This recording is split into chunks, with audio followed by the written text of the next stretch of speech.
a longer, more detailed story, and respect to those people always.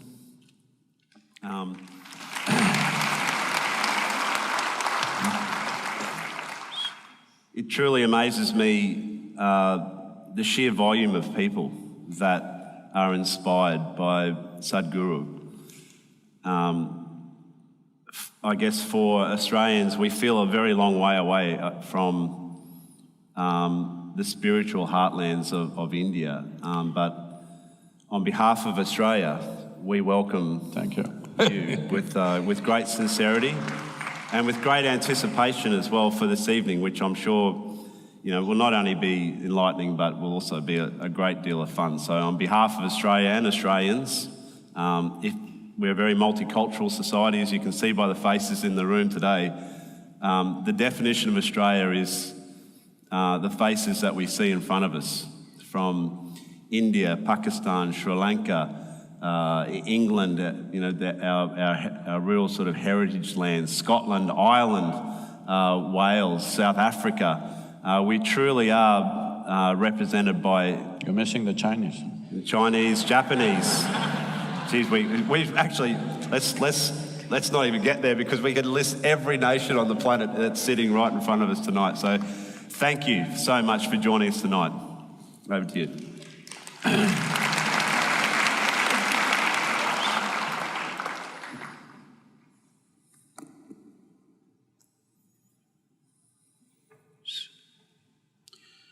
Kalo na janati tava jananam, kalo na janati tava samapanam, drushto maya tava mahakaraha yogeshwara Kala Kala Yogeshwara Kala Kala. Good evening to everyone. Hey, I said good evening. I think a lot of them have been misled by the title Beyond Boundaries. They think you're going to hit a sixer or something. Well, aren't we? Well, today we're not talking about the ball going beyond boundaries. We're talking about you and me going beyond boundaries. Please.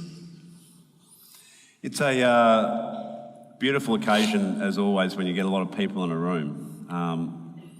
Is there a specific reason why we gathered here, in your opinion? What's the force that's dragging us all together? So essentially, the nature of being human is such, no matter where you are, what kind of achievements you have behind you, you're still longing to be something more. There's something more. Somebody may think more money, somebody may think more wealth, somebody may think more pleasure, more love, more knowledge, but everything that you accumulate in your life only makes the arrangements better, but doesn't really enhance your life. So whether it is consciously articulated within a human being or not, but every human being is longing in some way to enhance their lives. Somebody thinks it'll happen by going to the temple. Somebody thinks it'll happen by going to the bar. Somebody thinks it will happen with prayer. Somebody thinks it'll happen with dope. All of them are aiming for the same thing. Whether it works or not is a different matter. But the longing is in some way to enhance their life. So in this effort, in this longing within every human being, which can never be curbed, no matter what you do, what you give them, human beings will long for something more. So there is something within every human being longing to be beyond boundaries. Whatever the present boundaries, we want to go beyond it. Or to put it in other words, there is something within you which does not like boundaries. That's why you try to smash them. There is something within a human being which doesn't like boundaries. See, suppose, let's say I imprison you in a 5x5 cubicle, you'll feel terrible, imprisoned. Tomorrow we will announce your liberation and liberate you into 10x10 cubicle. You'll feel wonderful for a day. And again you'll feel horribly imprisoned. The next day we will release you into a 100x100 cubicle. You will feel really great. But within 3 days, again, that is also imprisonment. It doesn't matter where I set the boundary. The moment you can feel the boundary, you want to break it. There is something within you which does not like boundaries. So, this longing finds various sorts of expressions. People try through music, art, sport, business. All these efforts are fine, every effort is fine. The longing is fantastic. Through intoxication, through stimulation, every way people try somehow to break their boundaries. But the important thing is, can you stay beyond boundaries? Or do you breach it just for a moment and again come back to the same format? So when this question comes up, this is a very… the Patanjali Yoga Sutras were written like this. It's one of the greatest documents on life, written in a very cryptic way so that scholars wouldn't get interested. That's the idea. Because once they get interested, they will write 10 different versions of the same thing. So Patanjali starts this significant document with half a sentence. The sentence is like this, and now yoga.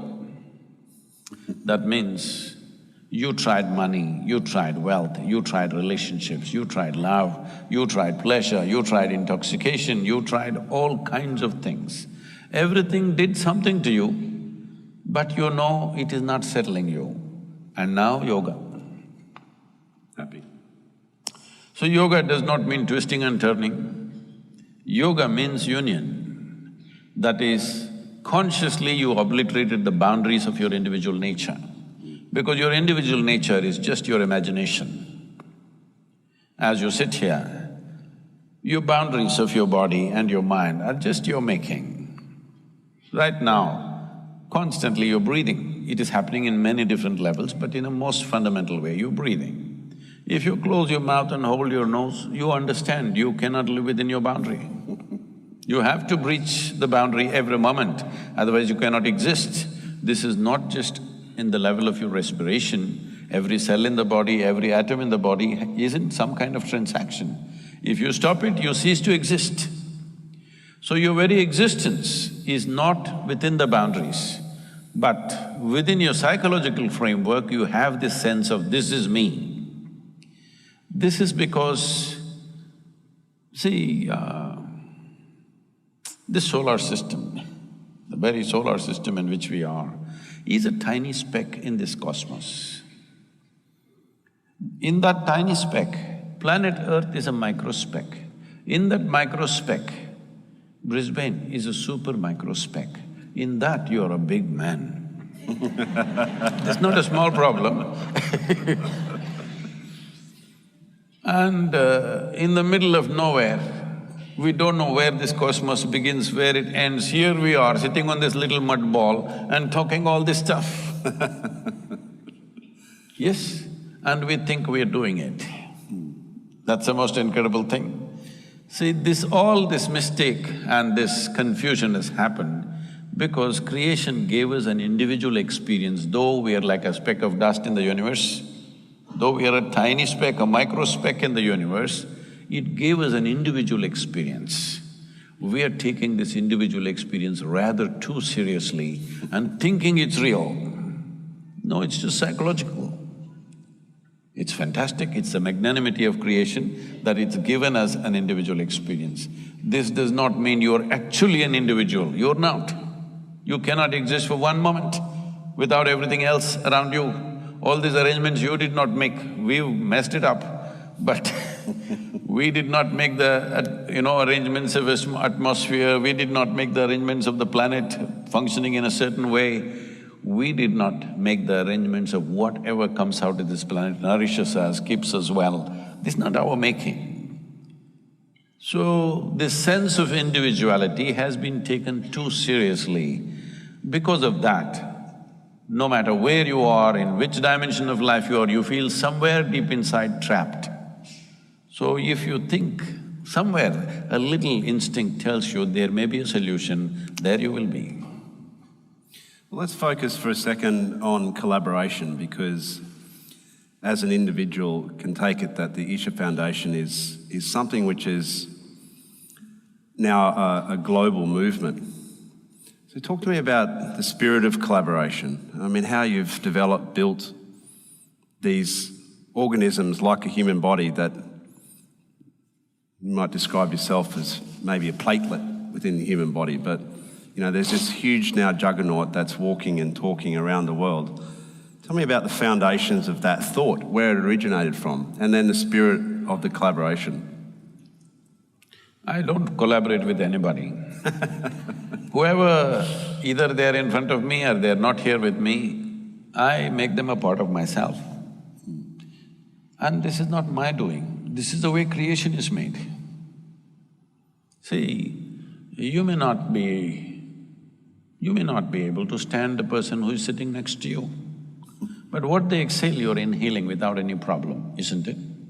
I'm saying essentially your existence is inclusive, only your mind is exclusive. I made my mind just the way my life is, so it's inclusive. So I don't think in terms of collaborating or confronting anybody. I'm just inclusive. Whether they like it or not, I make them a part of my life, that's all. I don't seek other people's permission to make them a part of my life, I just make them a part of my life. Because I don't need their permission for this. Hello? So out of this, things happen in many different ways. The various activities, essentially the fundamental activity is to raise human consciousness in the sense, see right now, our sense of who I am is only because too much identity with physical self. Your physical body is an accumulation, isn't it so? Hello? Hello? Slowly, you came like this, just this much. Now you became this much, just by eating, isn't it? Hello? What you have eaten is just a piece of this planet. If you get it from me now, it'll be good. Otherwise, one day you will get it from the maggots anyway. It is good then also, because for most people that's the only eco-friendly thing they do.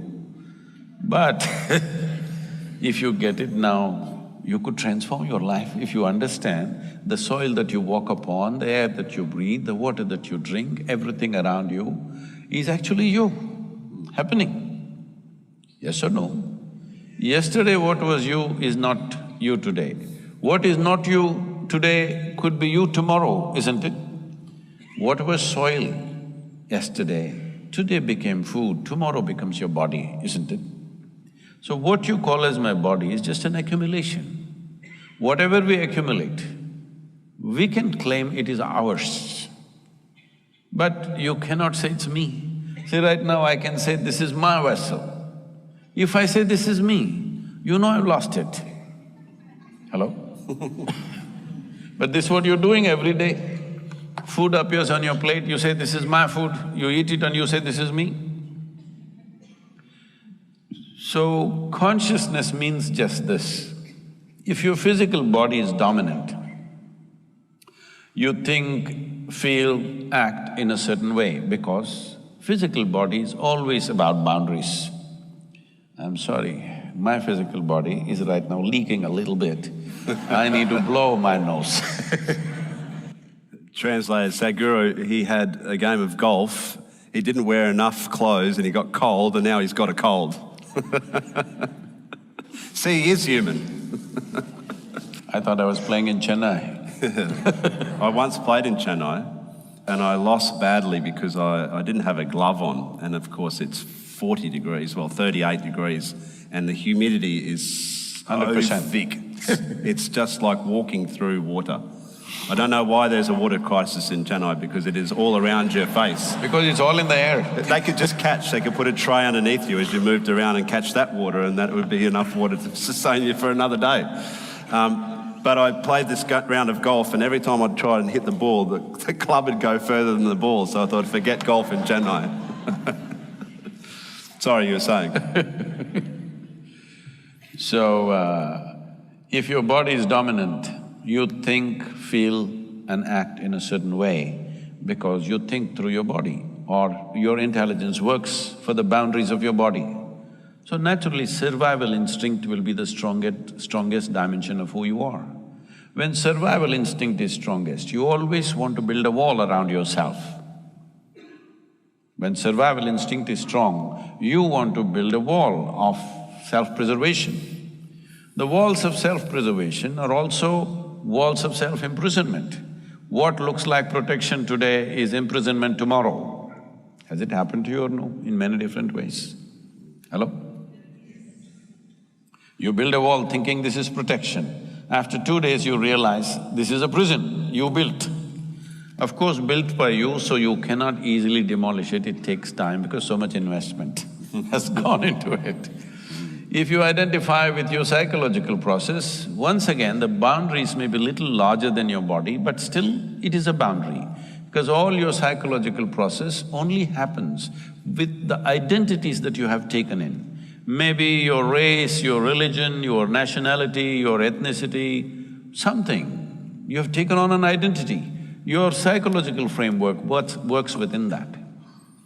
See, when it comes to body, this is my body, that's your body. Clearly, we won't get this till we are buried, that it's all the same soil. But this is my body, that's your body right now, clearly. This is my mind, that's your mind. Here and there we may overlap, but this is my mind, that's your mind. But when it comes to life, there is no such thing as my life and your life. Right now, the problem with most human beings is their physiological and psychological process is too dominant for them to realize that the life that they are is of a different nature than the body and the psychological structures that they have built. This is like, let's say you and me blew a soap bubbles. We should have brought it actually. Would have been fun. So you got this big bubble, I got that big bubble. Now I claim that is my bubble, the big one is my bubble. It went poop. Then I don't say this is my air, that's your air. Life is just like this is a living cosmos. You captured some, I captured some. Now, the whole science of yoga is about breaching the boundaries of your psychological and physiological structure so that you imbibe more and more life. So after some time, the life that you are becomes more dominant than the body that you are, than the thought and emotion that you are. When your life becomes very significantly more than the psychological and physiological processes, if you sit here, you are a significant life, not necessarily because of what you do and do not do. You're just a significant life, simply by existence you're significant. Once it happens like this, effortlessly you can function. Every human being is doing this knowingly or unknowingly, most of the time unconsciously. Some are depleting, some are gaining. But as there is a science for external well-being, there is a whole science and technology for inner well-being where you consciously obliterate the boundaries of your physiological and psychological boundaries so that the life that you are is so highly enhanced that you are a significant life. It's not necessarily because of what you do. Simply, your presence and your existence becomes significant. This is something every human being must do because in body, you are not a match for other creatures. Hello? You cannot run like a cheetah, you are not as strong as an elephant, you cannot even hop like a kangaroo. You're no good, actually, physiologically.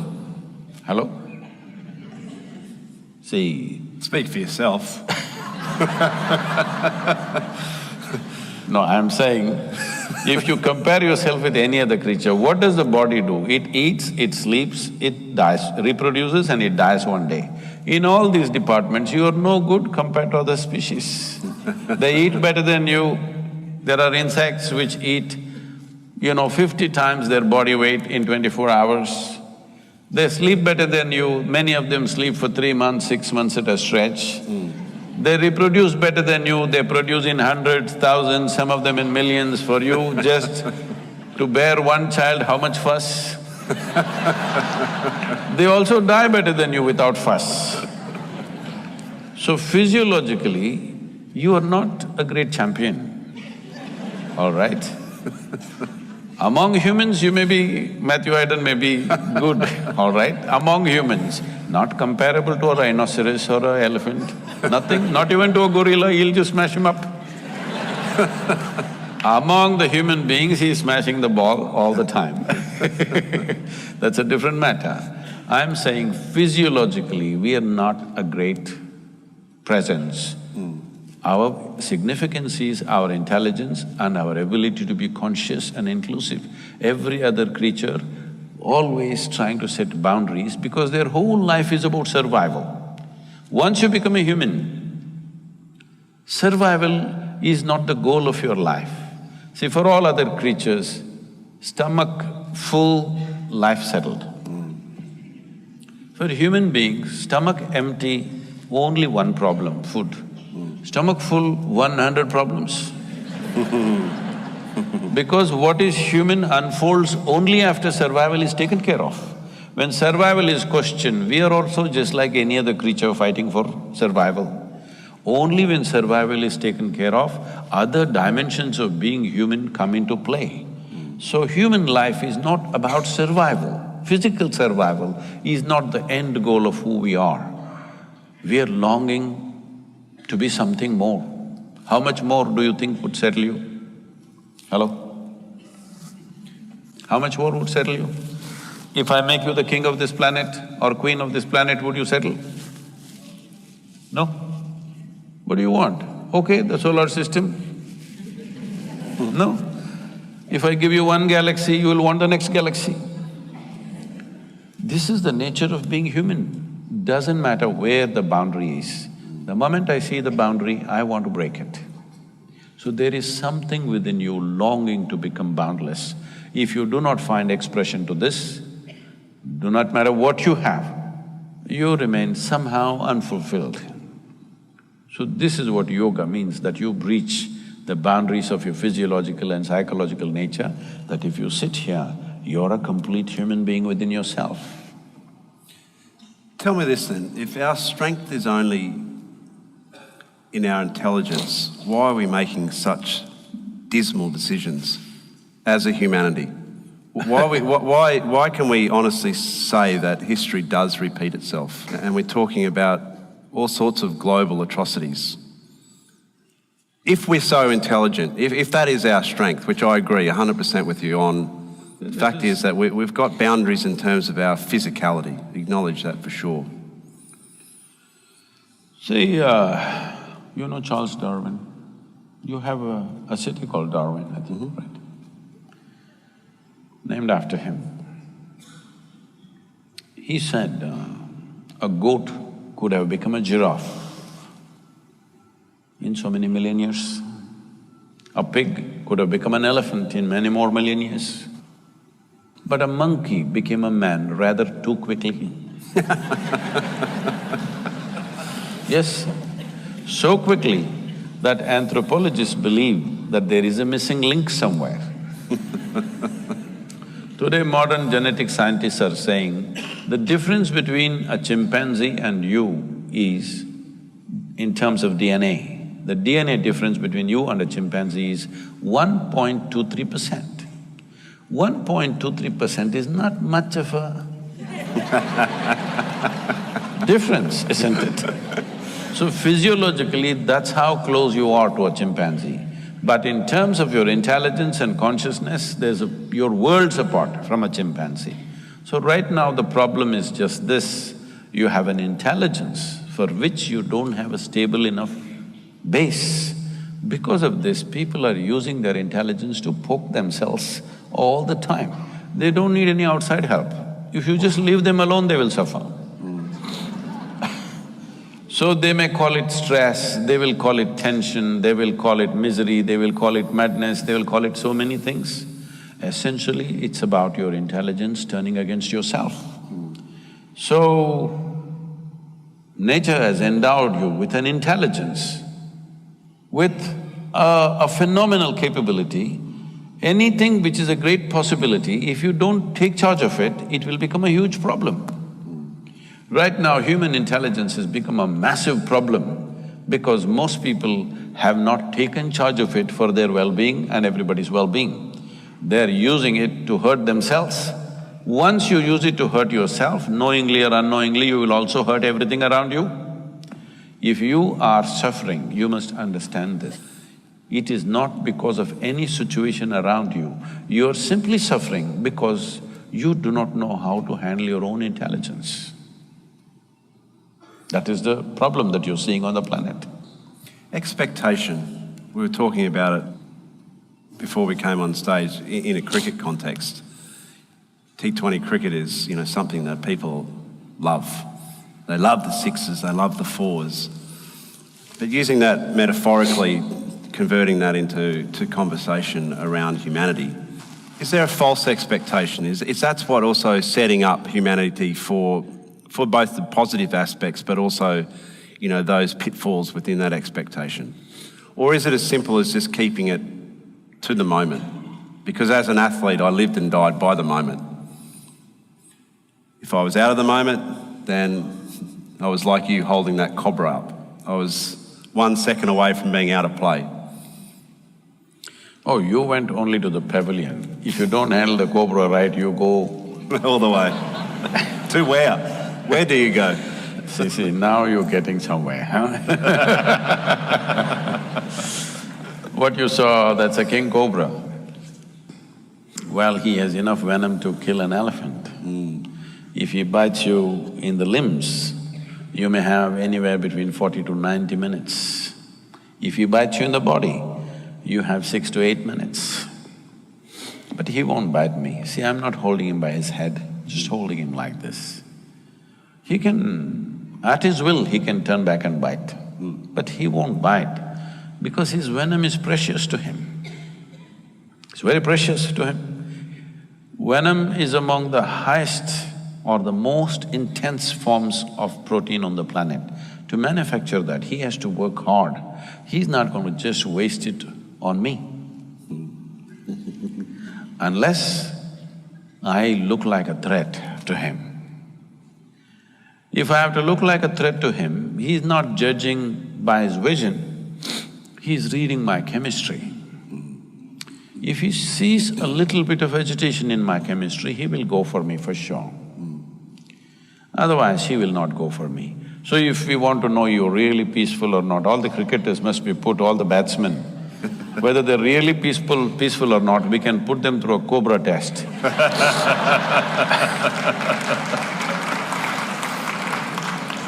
Trust me, at times I did feel like holding up Rahul Dra by the belly and just shaking him a little like that as well. So, this is the nature of existence. Say, I'm sorry you had a terrible accident in the surfing, but otherwise, some will ride the wave, some will get crushed by the wave. Somebody who does not know how to surf, he can't believe that somebody can actually float. Hello? They can't believe that you can actually ride. Today there's something called as wake surfing, have you seen that? Behind the boat they're just surfing with just the wake of the boat. So, riding the wave and getting crushed by the wave is just a question of competence, taking charge of something, isn't it? It is the same with every dimension of life. Are you riding it or are you being crushed by it? Those who are crushed by it, they think waves are a big problem. They would like a still ocean. You are looking for big waves. You go into India for monsoon time because you need big waves. So, one who knows how to ride the wave is looking for a big wave. It's a huge possibility. One who does not know how to ride the wave thinks a big wave is a huge problem. This is the nature of life. I have a little Aussie test for you here. I hope you don't mind. I got a few sayings, colloquialisms, because Australia, correct me if I'm wrong, is full of things that make no sense whatsoever. So we've mentioned a number of times, Sadhguru, tonight, inclusivity. You're not a googly bowler, you can't do that to me. No, there's no googlies, trust me. So Aussie sayings with just a simple test. I'd like you to have a go at trying to think about what they are for a start, and maybe tell us what you think. When I say to you, what's an ankle biter, what does that mean? What is? An ankle biter. I've just been here for 2 days, please spare me.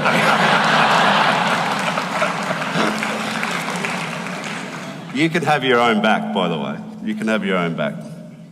Okay, if I say, you should be able to get this one, even if you've been here for 2 days. My expectations, dangerous as they are high. I know what's a footy. Is that good enough to be an Aussie? Good. That's a tick. Fair dinkum. What's fair dinkum mean?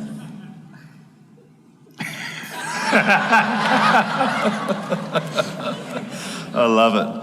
Okay, we'll go back to nature. What's a galah? When I say to you, oh, you're nothing but a galah, what does that mean? Must be a wombat or something. It's a bird, type of bird. In Australia. Yeah, I got somewhere close. Yeah, very close. We'll give you a tick.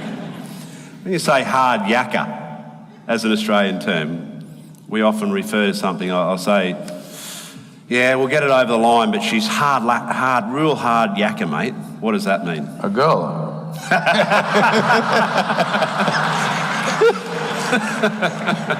No, that's more like gnarly. That's an surfing expression, gnarly. Just for fairness, I'll just go one more. So you're also reading from the book. You're also not an Aussie then. That's true. I just wanted to get it right, that's all. This is something that we're doing right now. There's a tip. If I say to you, Sadhguru, we're just up here on the stage, we're just going to chew the fat for a while. What does that mean? Chew the fat? Chew the fat for a while. That means maybe, like other people say, the meat on the bone, like that? Means we're talking. Means we're talking. The reason why I brought that up was that when I'm commentating over in India, sometimes I'll just get this, my fellow commentators will give me this strange look after I've said something. Let's chew some fat. All that sort of, those sort of comments, and they look at me, and after we get off air, they go, "Hey, Dos, what the hell did that mean?" And you forget that we are a language, especially where you are now, Sadhguru, in Queensland. We speak a tongue that's English, but it's not really. And trust me, I've been kind on you. There's some horrific ones as well. Tell me, you also mentioned that your first visit here, you tripped across Australia, and you know, my first impressions of India was that there is a lot of people, and there's also in India, because there are so many people, there is so much energy. Human energy. And the chances are that if you're having a bad day, either where you're at or India as a whole is actually having a bad day, because there is so much collectivity of humanity. What was your impressions though when you started to travel across our vast country and just sensing the emptiness of the country as well? I'd love to know what your impressions were around that. And what insights you got out of it, because out of a lonely existence as well, there is time only for you in that environment as well.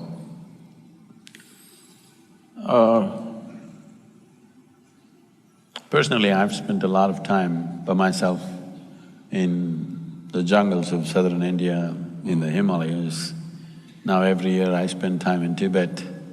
These days it's very difficult for me to be alone. People are all the time. And do you like that? is that something that you now seek, that time alone, or I'm at my best when I'm alone.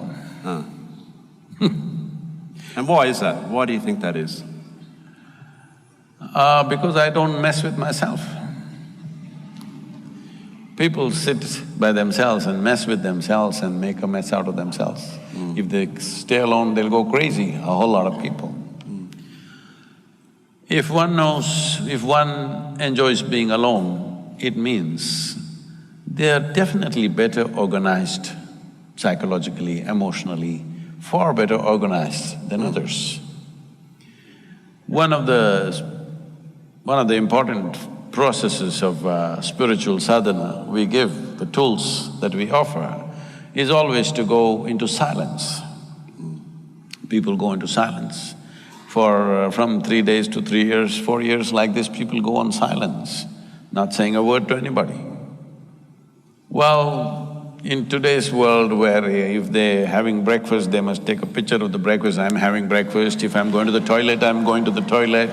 And when this is the world, to just shut up and sit in one place takes a lot. Initially it looks like a struggle, but once you really taste what it is, you can't be without it. You just can't be without it.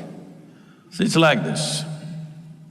If I shut myself up once in a way from everything around me, because otherwise I'm 7 days of the week, 365 days, 22 hours a day, I'm on. So, if I shut myself, I don't read anything, I don't watch television, I don't use the phone, I don't even look out of the window.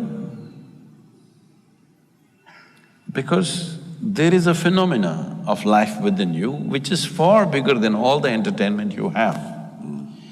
Because most people are only living with their psychological drama of their own thought and emotion, they get bored, they want to do something else, they want interaction. But if you engage with the basic phenomena that you are you alive? I'm just asking. Hello? No, please look at this. Please look at this in 24 hours' time. How many moments are you really live? Most of the time you're just a bundle of thoughts, emotions, ideas, opinions, ideologies, prejudices, something other than life. If I just sit there, 4 or 5 days, I don't have a single thought in my mind, I simply sit. They are the best times. If I do that once, next few years, non-stop, no vacation, no holiday, no weekly holiday, no nothing, we just go on and on and on. Because once you touch the source of your life, the way the surface functions is almost… People around me think I'm superhuman. No, this is not about being superhuman. This is about realizing being human is super.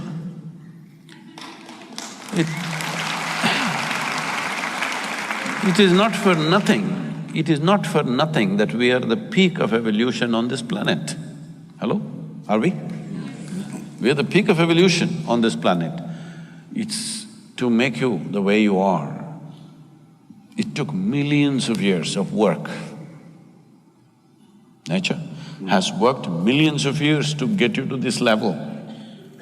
But now all most human beings can do is complain. This is a product which is arrived at after phenomenal development over a few million years. But now you're complaining about how it is because you've not explored the full depth and dimension of what a human being is. A human being is not just a bundle of thoughts and emotions. Like you're not just body, there's something more to this. Body you accumulated, what you call as my mind, is an accumulation of impressions. This is a heap of food, that is a heap of impressions. Between these two heaps, where the hell are you? Yes, where are you? It's time everybody pays some attention because this life is not for good. Since you came and sat here, you're 45 minutes closer to your grave. Yes, I'm not… Sobering thought. I'm not wishing this on you, this is the nature of our life. This is not clock ticking away, it's our life ticking away, isn't it? Most people think other people die. You know? No, you and me will die. If you understand that this is a limited amount of time and energy, you would see how to master this in some way. Do whatever you want. You can't stop 1 minute from rolling, isn't it? Hello? Whoever you may be, can you stop it? No, it's rolling away for all of us at the same pace. Well, how quickly, how rapidly or how slowly simply depends on how joyful or how miserable you are. If you're… have you noticed this, on a specific day, you were very happy, 24 hours, poof, went off like a moment. Another day you were depressed, 24 hours feel like a eon. Yes or no? So only miserable people can have a truly long life.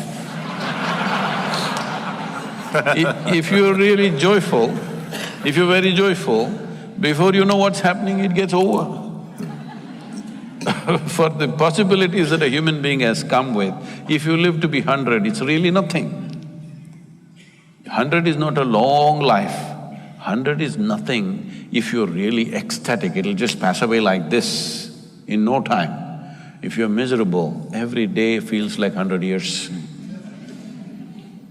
So time is a very relative experience, but the only thing that you can master is your energies. Energetically, if you are at a certain level of intensity, what somebody does in 10 years, you will do in 1 year. Because of this, the impact and the profoundness of your experience, in terms of experience, the profoundness of experience, in terms of activity and impact in the world, it may be like 1,000 years, though you lived only 100 years, simply because you have multiplied yourself. But time is limited. Tamil people, you know some Tamil words? Now I'm going to… Seri. I'm going Okay. to Google you with Tamil There's words. one, Seri. Like you chewed fat with me. Yeah, you've got me. Come on then. Hit me with something. In Tamil language, this is very well said. When somebody dies, we don't say he died. We say, kalamaitange. That means his time got over. Perfect. It's a perfect description. Time got over, that's all that happened. Time is getting over even now, isn't it so? How young you are, how healthy you are, how wonderful you are, it doesn't matter. Time is getting over. If you're conscious that you're mortal and it's a limited amount of time, naturally you would tweak up your energies to such a level that time would be enhanced for you. Otherwise, if you think you're here forever, you think you're an eternal being, then you have time for all kinds of rubbish that you don't care for. If you knew it is very limited, you wouldn't do one thing that doesn't matter to you, isn't it? Hello? Would you have… if you really knew, see, every day nearly 250,000 people die on this planet just by natural process. And you think those people are all thinking, tomorrow morning I will die? Hello? You think so? No. Lot of people were going to their office, somebody was going home, somebody had all kinds of dreams, young people, old people, all sorts of people die every day in the world. If you knew that it is possible, it's not my wish, I'll bless you with a long life, but it's possible. Tomorrow morning you and me could be dead, isn't it? Hello? Possible or no? It's not our wish, possible or no? If you know it is possible, that it is possible tomorrow morning I could be dead, would you have time to quarrel with somebody? Would you have time to bicker with someone else, do some nonsense that doesn't matter to you? You would do only what truly matters to you. If every moment of your life, if you're doing what really matters to you, you will live a wonderful life. Beautifully said. So you can assume that with that philosophy, you're extremely cause-driven. And, you know, the Isha Foundation is obviously a huge vehicle for you to express that. But I want to talk specifically about water and what your vision for for the conservation of water and some of the things that you're doing, proactively doing within the causes. And that relationship as well with in particular, your heartlands of Tamil Nadu and also Karnataka. See, I grew up in Karnataka around Cauvery River. About 4.5 years, every day I swam in Cauvery River. When I was somewhere between 14 to 18, 19, at that time, almost every day I swam in Cauvery River. Once I floated down Cauvery for 13 days on 4 truck tubes and a few bamboos. I lived off the river. In my experience, the river was not some kind of a resource or water source or something. In my experience, she was a life much larger than me. People like you and me come and go, but this river has flown for 1,000,000 years. But today we have brought her down to her knees in such a way that the river's survival is a big question mark. This is not just for one river, this has happened across the country. Just to give some kind of a picture for people here, they may not be conscious of this. See, we must understand this, in India, this is a tropical country. That means the river is not the source of water, it is only a destination for water. River, pond, lake, well, these are not sources of water, these are destinations for water. There is only one source called monsoon. Monsoon rain is the only source. It gathers in the land in various forms. If it is flowing, we call it a river, if it is stagnant, we call it a lake, if it goes inside, we call it a well. But essentially, it is all rainwater. Only 4% of Indian river water is glacial water in the north. In that 4%, nearly 3% of it flows out of the country very quickly in the form of Satluj and Indus. Very little comes to Ganga. For example, Ganga. Ganga is 25% of India's geography, 33% of India's agriculture, but has depleted over 37% because we have removed 92% of green cover in the Ganga basin in the last 65 years. 92%. What is the plan?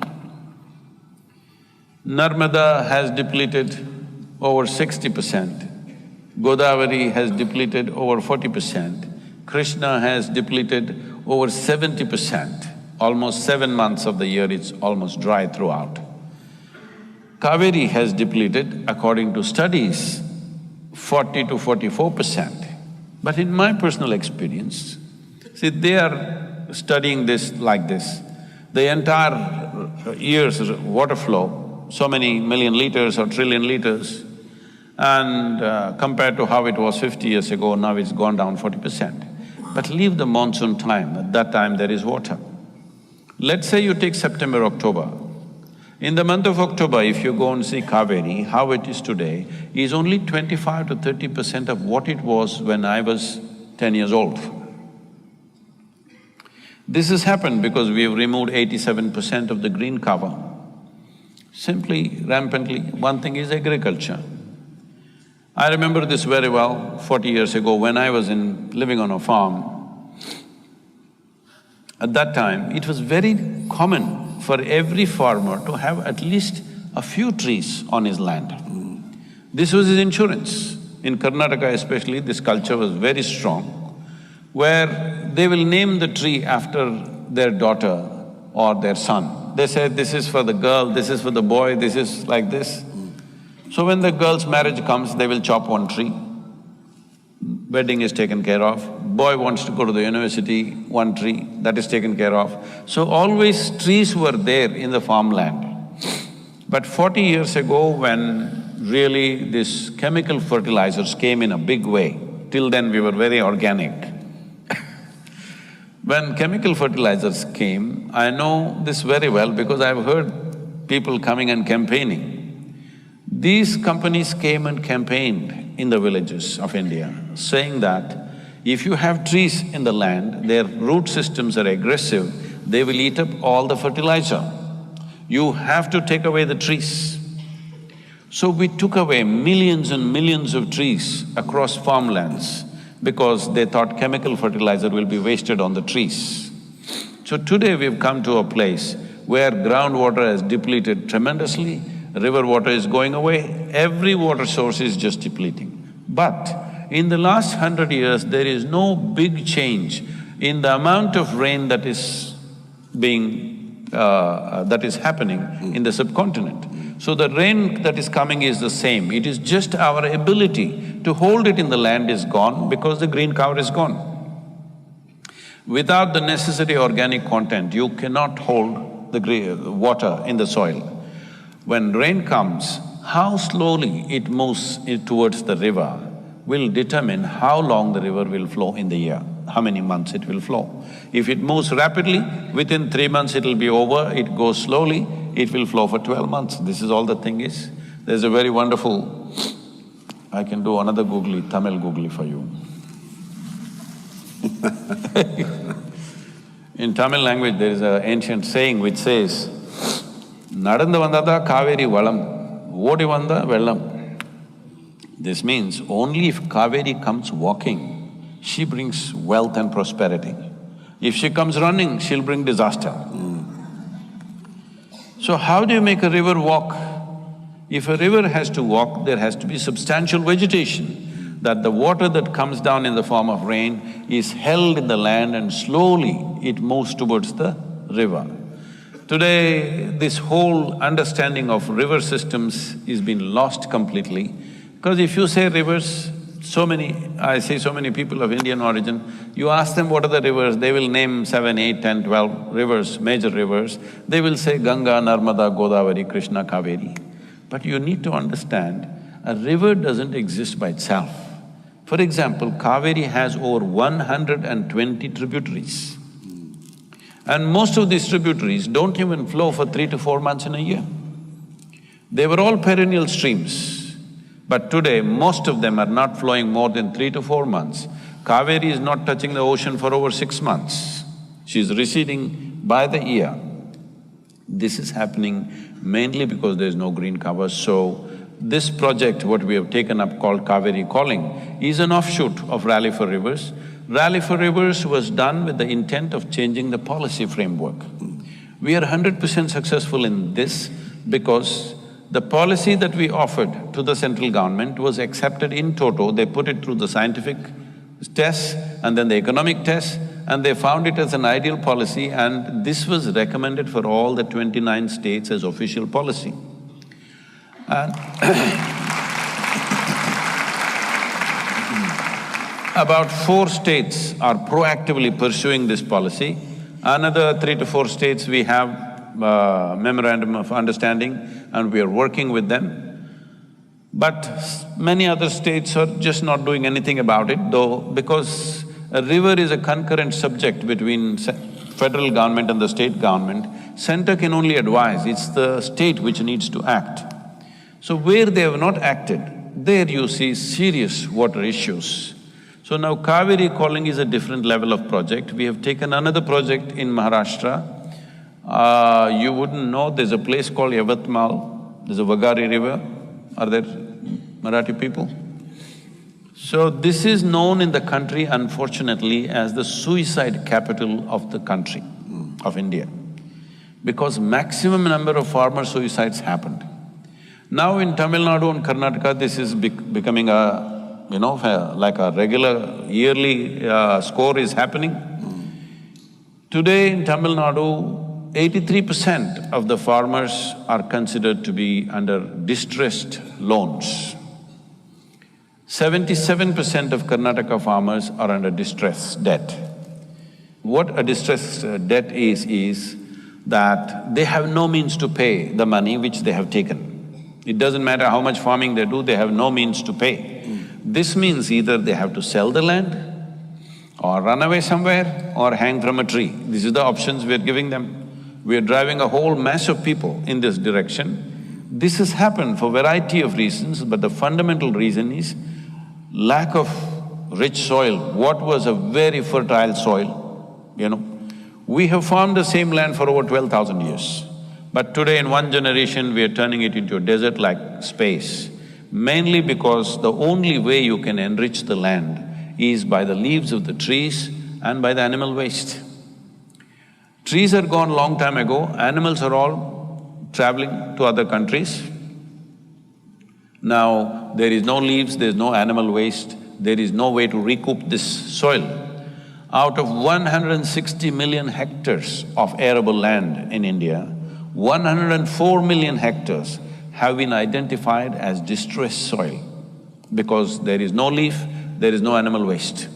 If we don't put back trees back in the soil, if you don't bring animals back into the farm, our ability to grow food will be completely gone. This is one of the greatest achievements in India. Without any modern science or technological advancements, just with sheer traditional knowledge, our illiterate farmer has grown food for over 1 billion people for the last 70 years. But today we are driving him to the wall to such a place. So the plan for Cauvery calling is just this: we want to convert 1/3 of this 83,000 square kilometers into agroforestry. We've already converted about 70,000 Tamil farmers into agroforestry. Their incomes in 5 to 7 years have gone up anywhere between 3 to 8 times. That is, I'm talking about 300 to 800% increase in income, simply growing trees in 1/3 of their land. So we want to bring this to the entire region. The challenge is to bring about… See, we can go like this, 70,000 have happened every year, 1,000, 2,000 people are going into it. If you go at this rate, we will take 2 to 3 generations. Now with Cauvery calling, I'm trying to crush time into 12 years, 12-year project this is. In 12 years, we want to see that 2.42 billion trees are planted by the farmers in the region. If we do this, the water that is sequestered by this is proper scientific studies are there, will be something like 9 to 12 trillion liters. To give you some perspective, the entire water flow in Cauvery per year is 21.2 trillion. So if 12 trillion liters extra go into the land, river will flow once again full on. All the groundwater will be replenished, people will live well. See, if you don't know what I'm talking about, many of you who live in cities may not understand what I'm saying. Just go out, you have outback, walk in hot sun for some time. Whole day you walk, just come under a tree and sit. It's magic. Life changes just like that. If you have ever really walked long distances, you will understand what I'm talking. You just go under a tree after hot sun and sit there, life changes. This life-changing, wealth that we always had, the entire region was tropical forest. Unfortunately, in short-sightedness we have removed, but we can put it back. It's possible to do it. We need everybody's support to do this in Tamil Nadu. We need Matt. Well, thank you, I've pledged my support. We had in the lead up to this, a little technological discussion, and one of those was that I was requested by Sadhguru to invest, and that's a pledge that I'll honour. I think it's an incredible cause. I also had a little bit of fun with other heavy influences in India, Anand Mahindra in particular, and he requested a question. Anand Mahindra, for those that don't know, is in control of the largest auto and agribusiness in the world. And as a business, they're very conscious on water, being water neutral, which is fantastic for such an influential individual. But he asked me, not so much on policy and not so much on company, he asked from an individual's perspective what one can be doing, because at those discussions, I'm sure everyone living in Australia will understand this, are very similar discussions as to how it is that we need to take control of our resource and almost in many ways elevate it above a political cycle of 4 years and put it on a national agenda, because we are, you know, in as dire straits as what any other country is. Now, I love to cook, and I know one thing about rice. I'm a good cook. Well, we can have a cook-off. Not a competition, just an enrichment experience. Yes. Now, one of the processes of cooking rice, unless you want extremely sticky rice, is to wash the heck out of it to ensure those starches come out. But my question is from Anand, and I'd ask you as well to share. One of the processes of cooking rice, unless you want extremely sticky rice, is to wash the heck out of it to ensure those starches come out. But the urban populations always have access to media, social media, they dominate everything. But they are not the majority of the population. I'm saying this because it's like this. Most people who have seen, older generation of people who have seen Indian movies, they will see the village women are carrying a pot and walking to the river or lake and walking, and there the hero goes and romances them, they sing a song, everything. But for the actor, she's carrying an empty pot. The real woman is carrying 15 kilograms on her head. Yes, there is no romance there. She cannot open her mouth and sing. What I'm saying is, the crisis has been long coming. We thought it's romantic when it happens to somebody else. But now you have to take your pot and go in Chennai city to get water. Now it's looking like a disaster. Hello? This was happening everywhere in the villages. So what can we do? There are many things we can do. Of course, everybody is talking about drink only 2 liters of water, have bath only with 4 liters of water, all this. I will not say such things to anybody. I would just say, just be conscious. Just be conscious, water is not a commodity, nor food is a commodity. These are life-making material. Hello? Hello? 70% of you is water. This is you. How come when it's here, you don't care? The moment it comes here, it means so much. You just be conscious, this is life. This is life-making material. If you're conscious of this, I know according to your intelligence, your life situations, you'll do your best. It's not in me to tell people, drink only this many liters of water, don't have shower every day. These advices are coming all over the place. No, I shower every day. So I'm not going to tell you shower once in 3 days.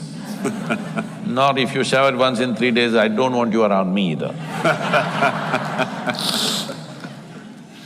So leaving that aside, in the cities, see, the city situation is different, the urban situation is very different. They are thinking of water about how to minimize the use. Yes, definitely, that needs to happen. Because this is a pressure on the waterworks, the water arrangements that you have in the urban atmosphere. But that's not the real problem. The real problem is ecological. Ecological problem is not just about saving water, ecological problem is about having water where you want.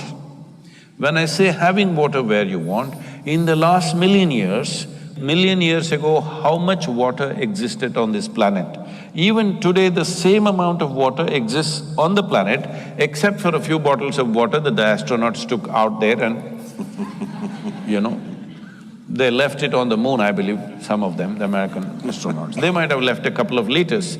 Apart from that, everything is here in this atmosphere. It's just not where you want it, that's all. Yes? Water has not gone anywhere, it's in the atmosphere. As you said, you were wading through water in the Chennai golf course, but it's not coming where it has to come. So water is not where you want it. So we need to look at this, why is it? Where do you want it? You want it in the land. You want the aquifers to be full. You want the lakes to be full. You want the rivers to be running. It is not about the water tank on your apartment, that's not the point. That is a city problem, that is an urban problem which needs to be sorted out, where usage has to be minimized, that is fine, we appreciate those concerns. But the most important thing is to ensure the water that comes down in the form of rain, considering India right now, the volume of water that comes down in the form of rain, we are not even holding 18 to 20% of it in the land. When the whole thing was tropical forest, we were holding over 70% of it in the land. Today we are holding less than 20% of it in the land. That's all the real problem is. So, right now, instead of doing many things, yes, in the cities, save water, be conscious about it, recycle whatever you can. Well, you have water harvesting in your apartments and stuff in your buildings, all this is fine, you must do these things. But this is not a real solution, you're just kicking the can for tomorrow. Now, kicking the can for tomorrow I don't like, because you think the problems that you create, the next generation should suffer. Hello? I don't like this. Better face it now, this is the reality. The only and only thing, I'm telling you, it doesn't matter, this is not some rocket science. The only and only thing the land needs is, it needs vegetation and it needs animals. That's all it needs. People will say check dam. Right now everybody is announcing check dams across streams and rivers. So you need to understand this. All these ideas are coming from Europe and North America, where the variation between summer and full river seasons are just about 20 to 25%. That means 80% to 75 to 80% it's always there. In India, between monsoon and summer, the variation is 90%. If you build check dams, you will transform a river into a string of pools. Near every town and city you build a check dam, in the end what you have is a string of pools. At a temperature which is around over 35 degrees, if you stagnate water, in 30 days' time, if the water is flowing, it doesn't have so much evaporation. If you stagnate the water, in 30 days, the evaporation could be up to 55 to 60%. So these big dams have been a big disaster. We did these things at one time when we did not know much about this. Now, the science of hydrology has evolved in a significant way. Right now, everybody knows 1/3 of the land needs to go under shade. This is very important. So for this, we are talking about just Cauvery Basin. Cauvery Basin has a demo that this can be done. If there is determination in the people, this can be done. Once this happens, because it's so lucrative to the farmer, it will spread across the country. Nobody can stop it because it's so lucrative. Right now, India is importing over 70,000 crores worth of timber and over 120 crores, 1 lakh or 120,000 crores worth of timber products. But nobody is allowed to grow timber because if you grow a tree in your land and cut it, somebody will come and arrest you. So nobody wants to grow a tree. Right now, we're bringing laws as a part of Rally for Rivers, we're pushing for laws. In the last term of the government, we got 18 species released. This time, we're getting all the high-value trees released because if a farmer cannot use the tree, he's not going to grow it. As simple as that. So we're talking about whatever he grows, he can cut it and use it whichever way he wants. Only then he is going to grow trees in a massive way across the country because it's economically lucrative. It's an economic plan for him, but has ecological significance. So right now, if everybody focuses on this one thing, I don't know how it converts to Australian dollar. You should know, you're visiting Chennai. It always confuses me, lakhs and… It costs just 42 rupees to raise a sapling and give it to a farmer. We are asking for the governments to give some incentives so that they can switch over for the first 3 to 4 years to give an incentive. This will make a huge difference both for the farmer and the land. 42 rupees per sapling, that's what it costs. But I want you to understand, we need to plant 2.42 billion trees. That is the number of saplings. First 4 years, we want to raise 730 million saplings.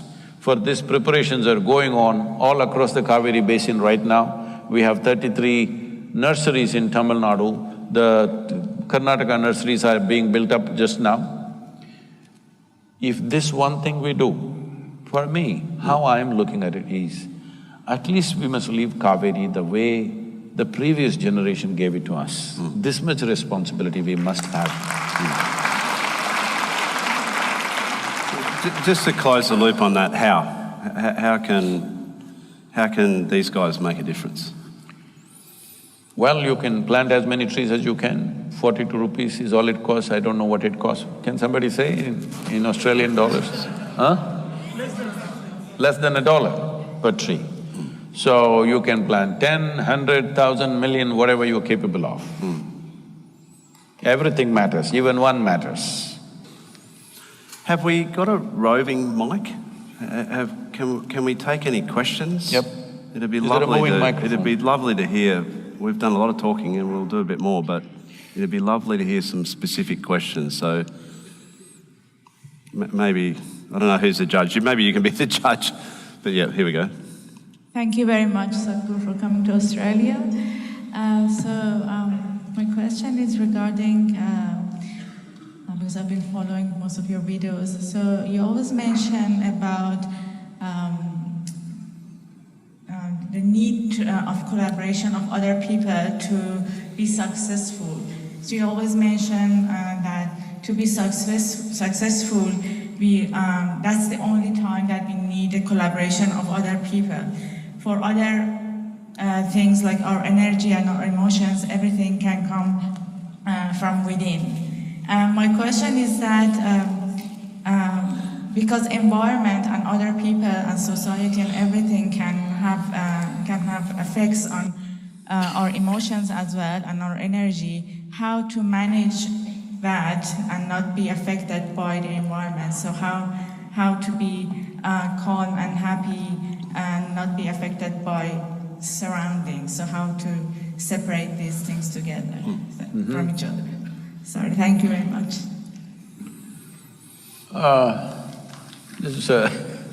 Very often people come to me and say, Sadhguru, I can't stand my mother-in-law, she's impossible. My husband, after all, her son. My wife, she's terrible. My boss, unbearable. Like this. Then I tell them, you come to the yoga center. Your mother-in-law, husband, wife, boss, nobody will come here, just you. We'll give you a nice place to stay, good food to eat. You don't have to do anything. Just stay in your room, we supply food for you, you just live there. Only thing is, I will make random checks on you. When I check, you must be joyful. If you're miserable, I don't believe in feeding misery, we'll stop feeding you. Just 24 hours, you keep them in one place. In how many ways they twist themselves out? Unbelievable. So I'm asking you, all these other people, your neighbors, your mother-in-law, your husband, your wife, your boss, your co-workers, let's banish all of them. All are gone. Whole society is gone, just you on the island of Australia. Blissed out, is it so? Hello? No. If you're alone also, you're miserable. You need to understand this. If you're alone and you're miserable, you're obviously in bad company, isn't it? So this is what you need to do with yourself, that if you sit here, your experience of life is pleasant. Well, you obviously, from what you said, you have probably heard this in some format. See, pleasantness means just this. Body is healthy, it's pleasant. It became very pleasant, this is called pleasure. Mind is pleasant, peaceful, very pleasant, joyful. Emotion is pleasant, love, very pleasant, compassion. Your very life energies are pleasant, bliss, very pleasant, ecstasy. These are all 100% your business, isn't it? Hello? Keeping your body pleasant, thought pleasant, emotion pleasant, energies pleasant is 100% your business. Keeping the surroundings pleasant is a challenge because there are various kinds of people, various kinds of forces. This needs skill, this needs opportunity, this needs… depends what times we exist in, you know. Not always we can do the same things. So creating pleasantness around us needs a certain amount of skill, competence, various things. Things have to fall together, otherwise it won't happen. But pleasantness within you is entirely your business. So if you are feeling very pleasant within you and somebody here is being unpleasant to you, what is the problem? Right now, they can cause pleasantness within you, that's the problem, isn't it? Hello?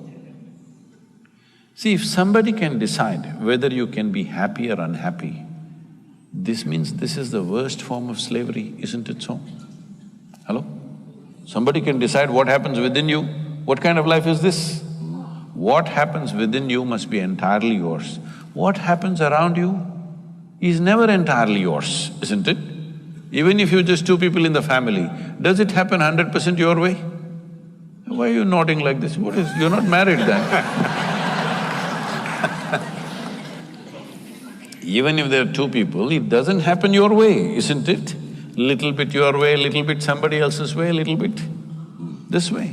I'm glad it doesn't happen all your way, because if everything happened your way, where do I go? Little bit your way, little bit my way, little bit his way, little bit somebody's way. This is the nature of the world. World should not happen 100% your way, but this one life must happen your way, isn't it? Hello? So this has not been done. Now, for you to be happy, you want to fix the whole world. No, I'm telling you, both your joy and misery comes from within you, isn't it? Hello? So if you're miserable, who should be fixed, I'm asking? No, my mother-in-law. If we fix her also, something else will come, somebody else will come. Don't think there's only one mother-in-law in the world. They're all over the place. They're all over the place, and so many people will take on that position. So, if you fix this one person, see, we don't know what great things you will do or not. We do not know whether you will score 380 runs in a test match or not, okay? We don't know. We don't know whether you will run faster than Mr. Bolt or not.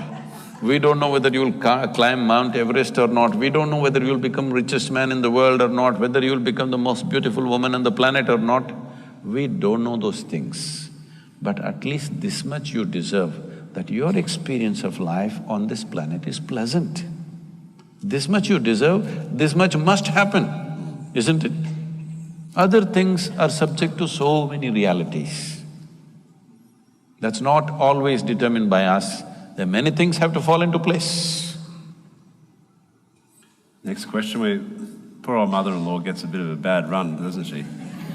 There's a species of fish in our water called the mother-in-law, and apparently it even tastes bad.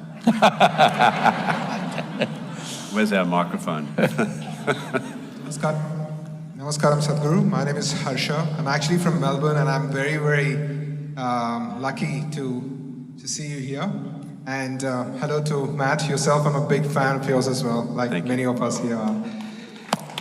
Thank you, thanks. Sadhguru, my question is about boundlessness. Earlier today you mentioned that there is something within us that is seeking to express in different ways, and it comes as different forms. Every morning when I get up, there are always two voices at least, and while I know that… I'm sorry, one of the things that you said is ultimately you'll have to come to yoga because you've tried everything. Every morning when I get up, I find that there's these two voices. It says, you have time, and sometimes it says, you don't have time. You're married? Yes. I understand what's the other voice.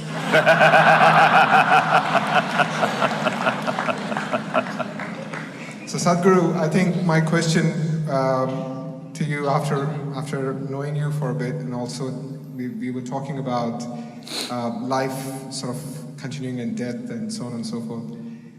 The question, I suppose, is, well, how much time do we really have? I mean, and of course, why it's not there in my experience? Because every morning when I still get up, I'm like, yep, I've got time. I can get to yoga one day or the other, and still be able to make it. But the reality seems to me that there is not much time.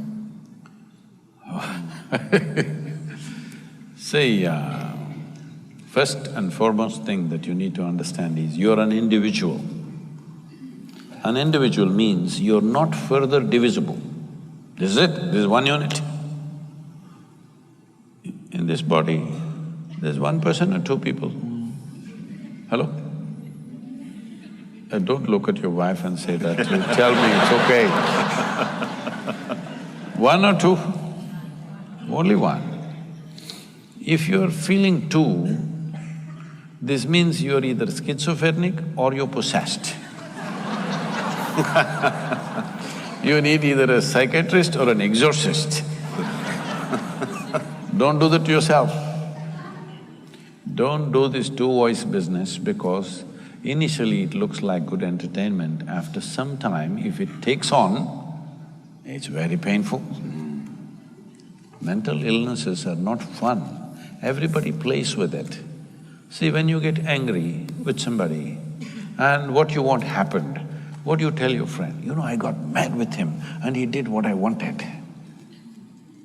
Well, you got mad temporarily and you came back. Suppose you couldn't come back. It'll happen one day if you keep crossing the line too often, because the line between sanity and insanity is very thin. If you cross it, one day if you're not able to come back. See, between health and ill health, is it very thin, the line? Any moment, things can happen to us. Either from outside or inside, something can happen. Similarly, the line between sanity and insanity is very thin. Most people don't realize this, how thin it is. Don't walk on that line, keep away from that line. Stay on the sanity side. It's very important that you don't get mad temporarily at somebody because you crossed, and if you can't come back, what do? Then you're gone, isn't it? So two voices are not good. There's only one person here. Only one, right? Only one inside. This is an individual. You cannot further divide this. The moment you divide this, you're asking for ill health of some kind. Don't do that. Now, how much time do I have? Well, one voice is saying you got time. So eliminate the other one, you don't have time. So this is not about fun, but I want you to understand this.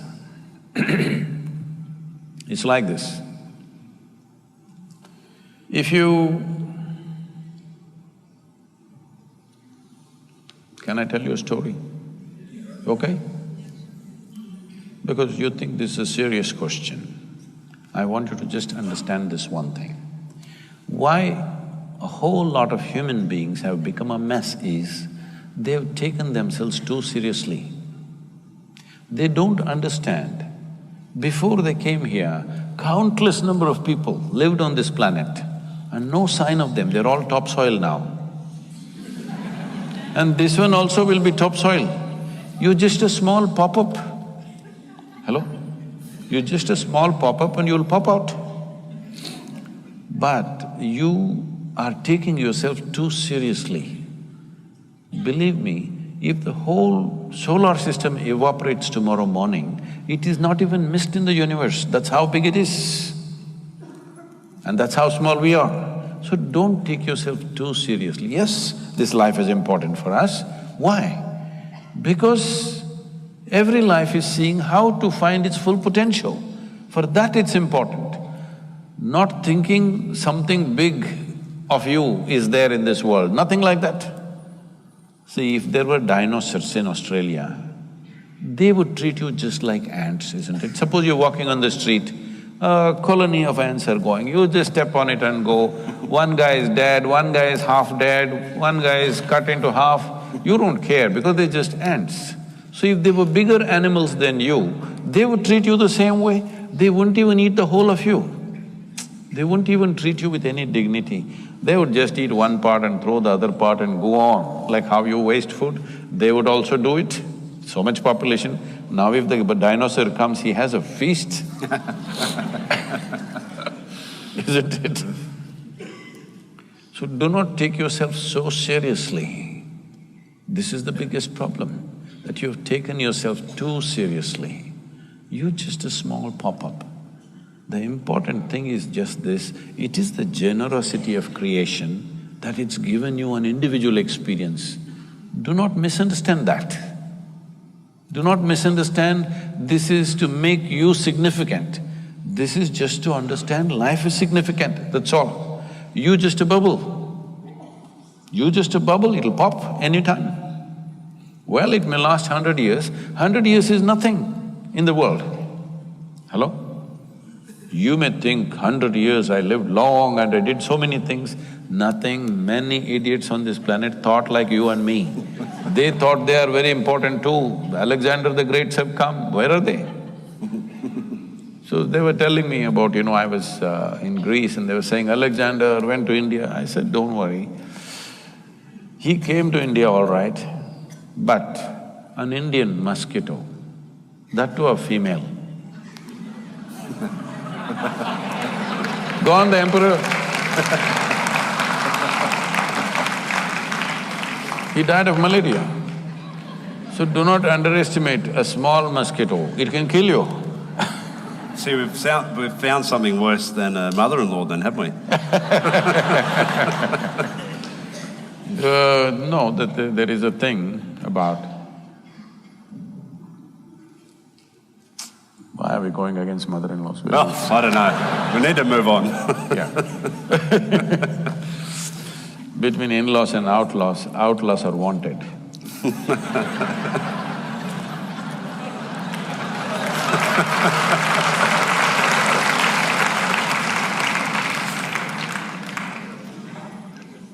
We need a mic somewhere. I can point, but… See, mother means how much attachment and emotion is there. Say mother-in-law means so much problem. Just, we need to look at this. Why are we like this? Please, May I ask the question here, right here, please? Right here. Yeah, it's a little… Sadhguruji, thank you very much for your enlightening, speech this evening. Thanks, Matthew. I got a little bit technical question in terms of, I know the boundary, when you say boundaries, probably the memory is one of the biggest boundary. And you mentioned Patanjali earlier. Patanjali, in a funny way, he says, Anubhuta Vishaya, Asamba Moshaha, Smutaya, as a thing that, as a part of a chitta. And again at the same time he says, Shraddha, Virya, Smruti, Samadhi, Prajna, Purvaka, Itare, Sham. So he wants it for you to have the memory, at the same time, it is the boundary we have to come out of. Can you please explain?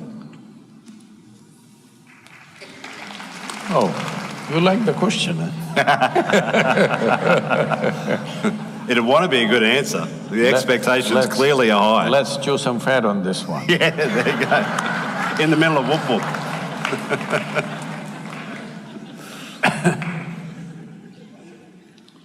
See, you are who you are only because of memory.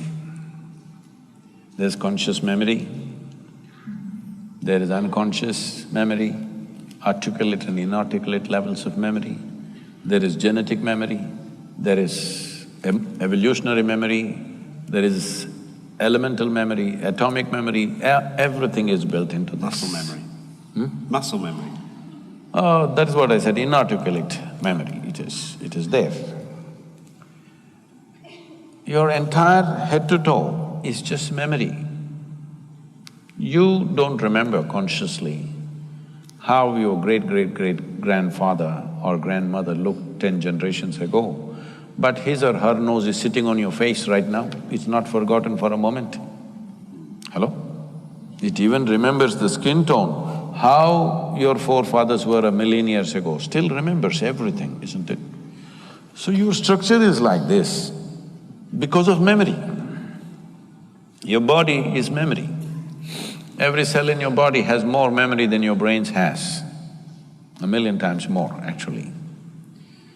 So this, what you call as me, is just memory. If you lose your memory, you don't know who you are, isn't it? And the only thing that most people are suffering is their memory. See, it's only the human beings who have such a vivid sense of conscious memory. Even a grasshopper has memory, but conscious memory is very little in him. But you have a vivid sense of conscious memory. Because of this, life and life's experience is rich. Of course, today all the memory is on your phone.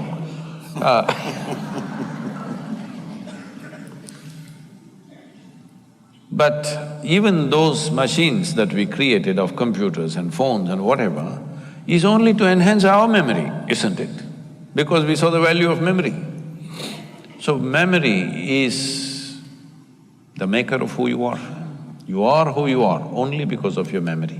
If there's no memory, right now if your memory goes away, you don't know who is your mother, who is your father, who is your husband, who is your wife, who is your children, where you belong, your nation, your race, religion, nothing. Everything is in your memory, isn't it so? Including your God and devil, all in your memory, yes or no? If you lose memory, you don't know anything. So memory is a tremendous possibility. At the same time, it is a boundary. It's a certain knowledge that you've accumulated, information that you've accumulated. So in yoga, we have a very powerful tool. This will be a little hard for you to chew. See, your knowledge. You are well educated. Let us say you studied all the libraries on the planet. Still, your knowledge is a minuscule compared to this cosmos, isn't it so? If you identify with that minuscule of knowledge, you will become a minuscule, because what you identify with, you become that in some way, isn't it? Whatever you identify with strongly, you become that. If you identify with your minuscule knowledge, you become a minuscule existence. But our ignorance is boundless. If you identify with your ignorance, you will become boundless because there are no borders for your ignorance. Your knowledge has a boundary. Your ignorance has no boundary, isn't it? But it takes a certain amount of dispassion and involvement in the life that you are to come to this space where you identify with your ignorance. If you identify with your ignorance, your intelligence cannot sleep, it'll be always on. See, right now if I ask any one of you to walk from here to there, you will effortlessly walk, because you can see. Suppose we turn off the lights and it's pitch dark. Now if I ask you to walk, now you're super alert, isn't it? Hello? You're super alert. Matt was telling me, when he's batting, it's like meditation because it's not a ball, it's a missile. It's on the television, it's a ball. On the pitch, it's a missile, somebody's trying to knock your head off. Yes, it's a hard ball, it's coming anywhere between 125 to 150, 60 kilometers per hour, and it doesn't come straight, it pitches and takes its own shape, whichever way it wants, or whichever way the other monster intends. It's a hard game. People are watching on the television and thinking cricket is some nice game. It's a very hard game, and it's a missile. You just have a split second. If you're not super alert, you're gone. Either you go to the pavilion or go to the hospital. These days there is a helmet, you don't go to the morgue. One time they went to the morgue, now they go to the hospital with a broken bone or something. So this is the same. The moment you do not know what's going to happen right now. You're super alert, isn't it? Hello? It's pitch dark, you don't know where your foot is going. Super alert or no?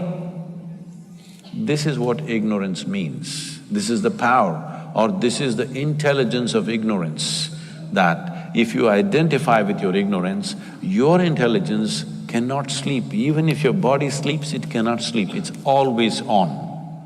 But if you identify with your knowledge, it sleeps, because knowledge is a kind of conclusion you have drawn.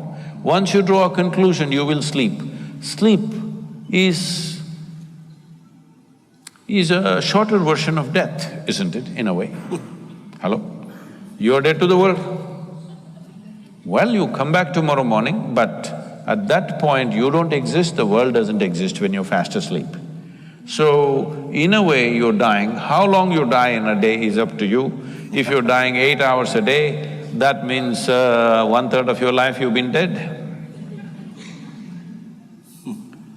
So, if your intelligence becomes super alert, you will see first thing that will happen to you is your sleep quota will come down dramatically. Because you become more and more conscious, because you're identified with your ignorance. If you understand, I do not know, if you really… it sinks into you that I do not know, now this is a tremendous possibility. Only if you see I do not know, the longing to know, the seeking to know, and the possibility of knowing becomes a reality, isn't it? Everything I do not know, I just believe. It doesn't matter who said it, Patanjali said it, anybody said it. You don't know. Hello? Isn't it? You don't know. When you do not know, if you really allow this to sink into you, actually you do not know a damn thing about anything in this universe. That's a fact, isn't it? For practical purposes we know, but existentially we don't know a damn thing. Now, you are naturally identified with your ignorance means, naturally you're a seeker, you can't help. Always your intelligence is probing everything that it sees because you know that you do not know. But reading high school textbook, if you think you know entire world, then there is a problem. Lot of people have gotten into this state in the name of science. They read high school textbook and they think they're scientists.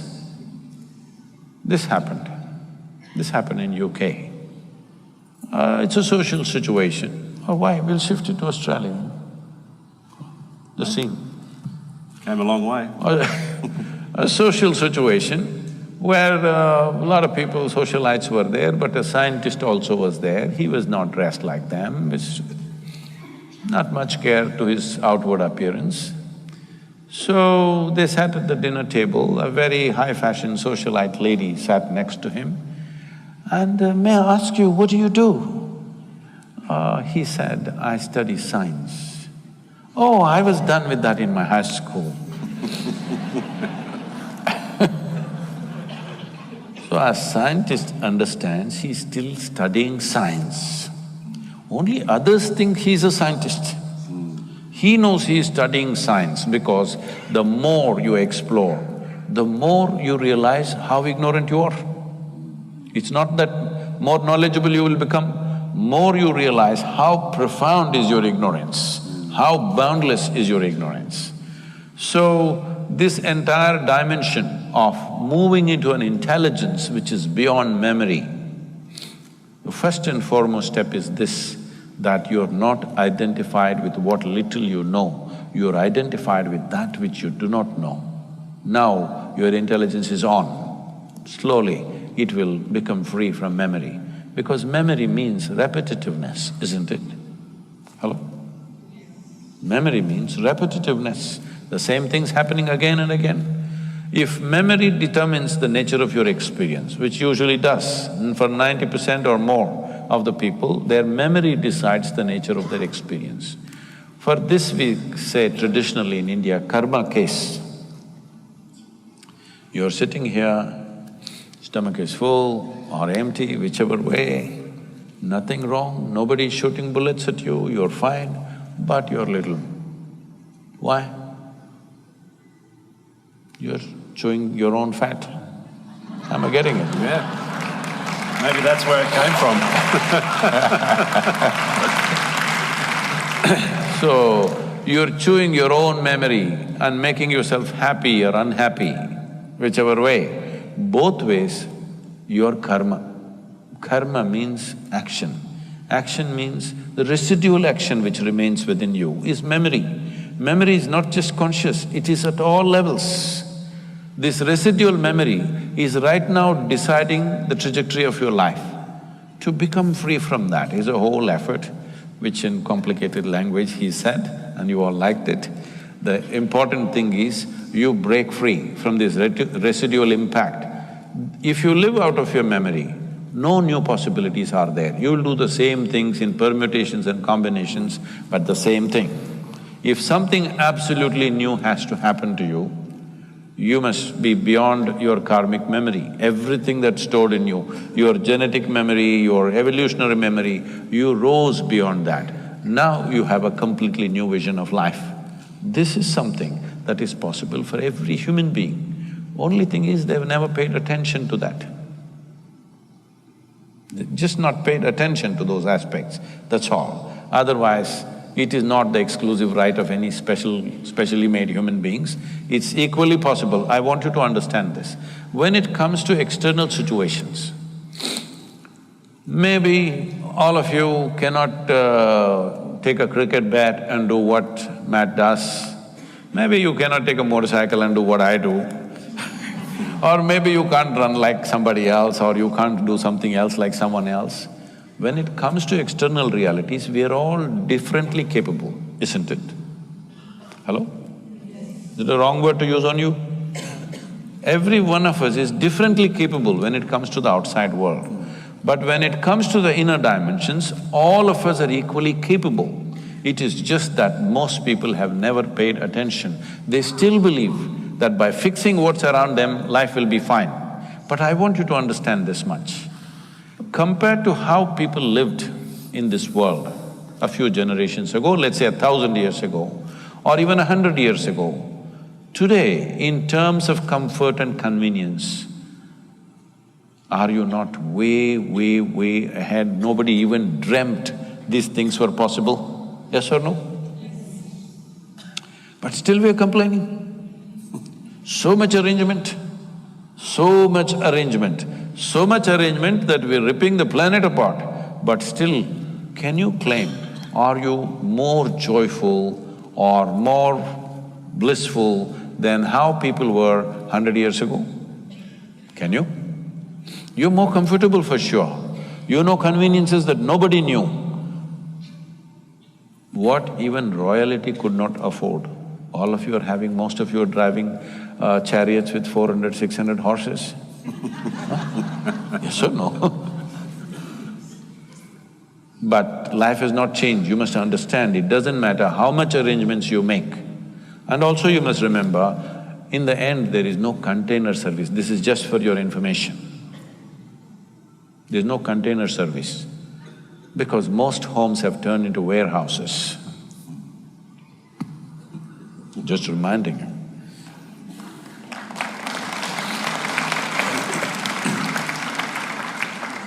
Where's our mic, roving mic gone? Right here. Well, I hope I don't sound silly asking this question. How do you think positively in circumstances or, external factors that are very negative? If I term it like that. I'll give you a specific No, don't, I situation. understand those situations. This is relevant to my question. I'm giving you a specific,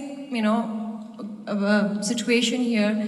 For example, you find out that your mother or a close relative have been diagnosed with a, serious life-threatening disease. How do you cope? How do you think positive? How do you stay stable there? Thank you. I know when somebody dear to us,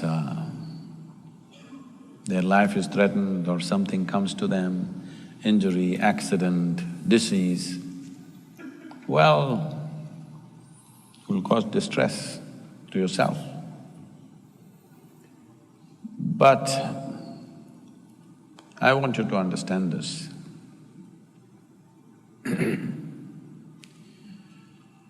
See, this is the nature of life. This is what I've been trying to remind you from the beginning in this last whatever hour and a half, that we need to understand this is a fragile happening, this life. Right now it's on. The design of this life is such, see, inhalation, exhalation, inhalation, exhalation, next inhalation did not happen, this is gone. Back to the pavilion. You did nothing wrong, you just stood there, but back to the pavilion many times, isn't it? No way at shot, nothing, simply, it just nicked by itself and went off.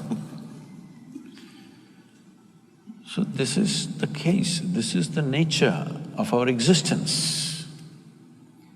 It is just that when somebody is dear to us, we get so emotionally wrapped by this.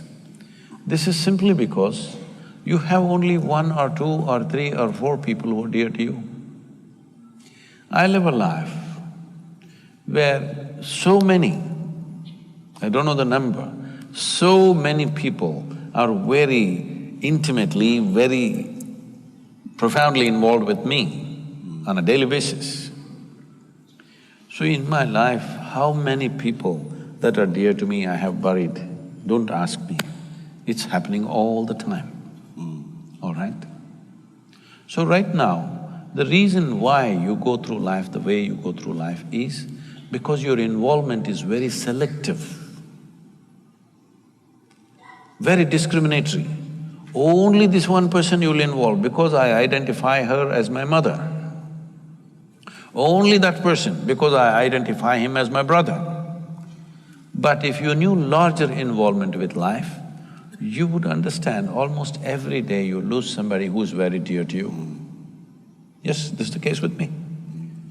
Does it mean to say you have no emotion? Does it mean to say there is no sense of loss? No, all this is there. All of it is there. It is just that if you are in terms with the realities of your existence, you live one way. This is what I was trying to tell you in the beginning itself. You think your psychological world is bigger than the existential creation. What this means is, your creation has become more significant than the Creator's creation. Once this happens, inevitably you will suffer. If somebody is ill around us, what do? We do our best to turn them around if it's possible. If you cannot turn them around, you let them go gracefully. This is all you can do. Whether you cry, laugh, turn yourself on your, upside down, do whatever the hell you want. This is all that will happen, isn't it so?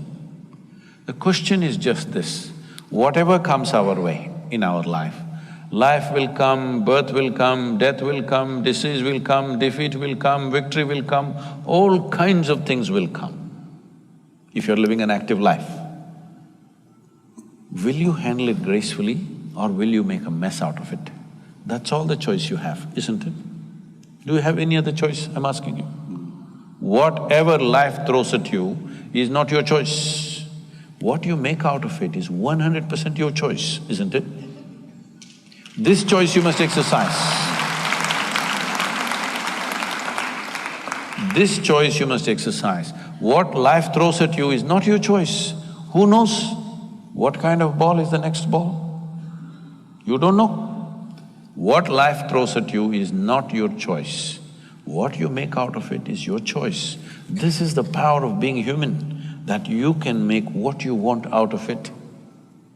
If I'm saying, I know this is very hurtful what I'm saying, but you must decide whether you want solace or you want a solution to your life. I am not somebody who will say pretty words and give solace. I do that only to children. With children, if they say something, okay, we'll hug them, hold them, do this. Well, if somebody is in grief, even if they're adults, because when they're in grief, they become like children. So we treat them like children. But you must decide in your life whether you want solace or solution to your life. If you want solution, there is one way to approach. If you just want solace, we can give pretty words, but what will they do? With all the pretty words, I will die, you will die, isn't it? Solution is just this, we come to terms. This is why I'm saying, from being a physiological and psychological drama, you have to become a phenomena of life. That's what you really are. What is the most important thing in your life right now? That you're alive right now, isn't it so? Hello? Is it the most important thing? Life is the most important thing, not what you wear, not what you parked outside, not the home that you're living in, not anything else, not your thought and emotion. What is most important is the life that you are. But how much attention has gone into that dimension of life? If your attention was for that, you would see your involvement with life would be indiscriminate. Once your involvement is indiscriminate, you will learn to handle everything gracefully. Right now when you're in distress, when somebody dear to is ill, this sounds cruel, I know that. But I'm still taking the risk of saying this to you, because I want you to ponder upon this, because this is all the choice we have. We don't have a choice to decide what life throws at us. We have a choice to decide what we make out of it.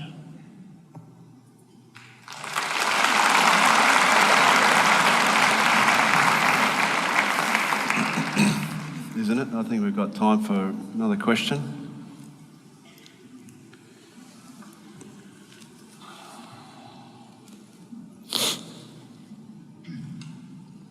Namaskaram, Sadhguru. Actually, I was to be over there for a few seconds. There's a thing I want. What's that?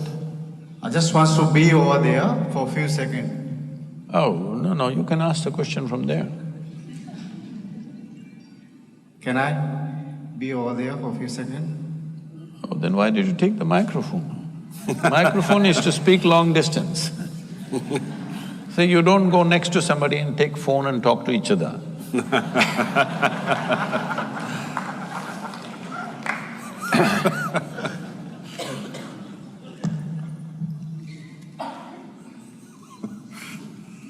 Please, somebody who has a question. This lady. Hi Sadhguru, welcome to Australia.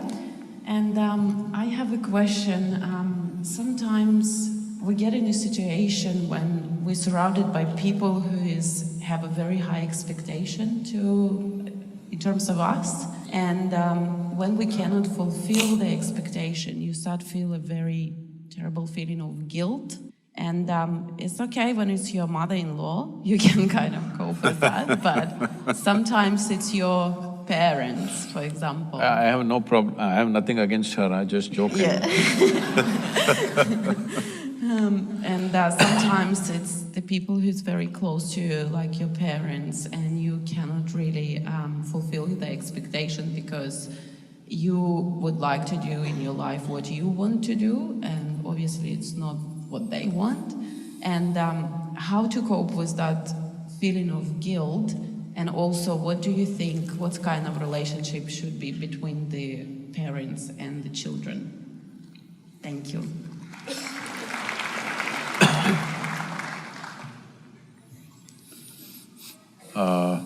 That reminds me of something.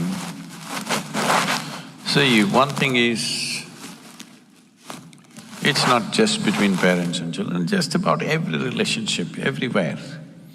People have all kinds of weird expectations. It's like this. A lady went to the butcher's shop and all this chicken which were hanging upside down, dressed chicken.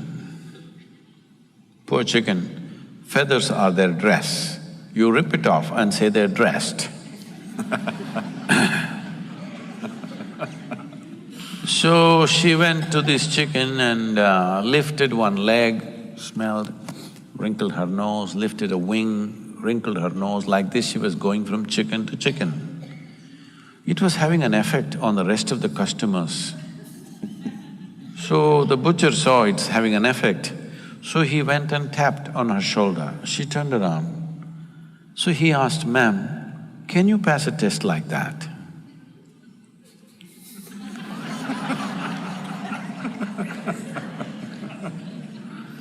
So a whole lot of people are always busy putting everybody to tests that they themselves cannot pass. Especially parents. Parents think all the things that they could not do, they must achieve through their children. So they should have bred racehorses. I want you to understand this. Children are not your property. It's a privilege, another life came through you. You must enjoy it. Do your best to nourish it. What it becomes is not your business. Your business is to support it, create a wonderful atmosphere around it, create an ambience where it grows well. I'm using the word "it" consciously. Like a tree, like a plant, you just create the nourishment that it needs, it grows. Well, is it going to bear apples, pears, mangoes, or just flowers, or just nothing? We don't know. Only thing is, your wish is, they must grow to their full potential. My dear father, he's 95. He's a physician. In his mind, that generation of Indians will understand that. Unless you become a physician, you're no good. So I was no good. But that was good for me, because when you're no good, nobody pays enough attention, that's all I wanted. That they leave me alone. So, I'm just saying,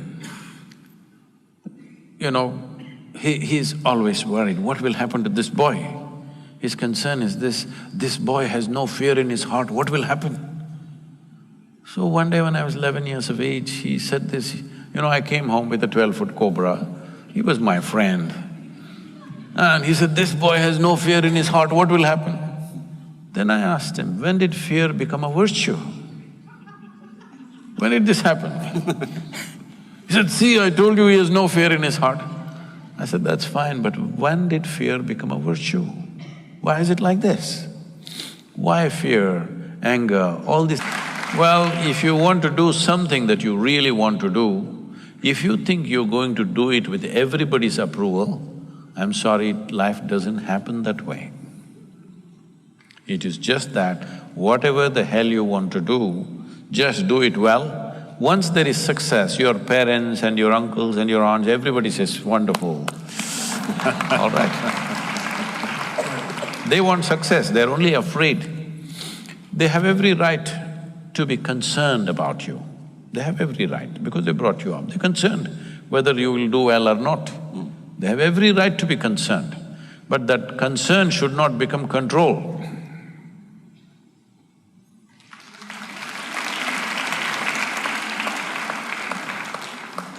What event, decision, experience, or period has had the most profound impact on your life? You're asking Matt, right? No, I'm asking you. I would like to know, please. Oh. This has been spoken of many times, isn't it? Experience, influence. See, this is the only thing I did with my life. I was in United States and this lady comes up to me and says, I've been doing yoga for over 35 years, nothing happened to me. You just went and sat on that rock. All this happened to you. Where is the damn rock?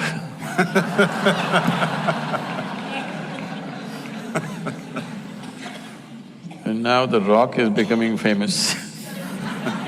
Like, you know, for Gautama the Buddha, the Bodhi tree became more famous than the Buddha. I must tell you this experience. I was in Coimbatore many years ago, about almost 25, 30 years ago. And I go to somebody's house for lunch. And this lady says, Sadhguru, I have a Bodhi tree in my backyard. I sit and meditate under that. Can you come and bless my tree? I say, please water the tree, I will bless you.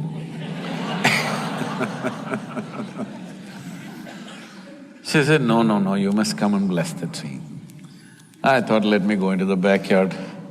I'm always an outdoor man. So I walked out. Then I looked around, I did not see any Bodhi tree. There were 3 coconut trees. But I did not see any Bodhi tree. Then I asked her, where is the Bodhi tree? Then she takes me to one place. There's one stick which is about 6, 7 feet tall with about 5 leaves. Under that she's put one stone plate and on which she sits and meditates under the Bodhi tree. I looked at this Bodhi tree and said, see, this Bodhi tree does not have much possibility. If you at least sit under the coconut tree, something could happen.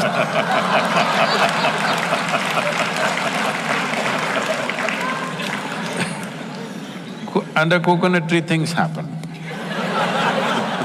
Because when you're in this state, what you need is a knock on your head.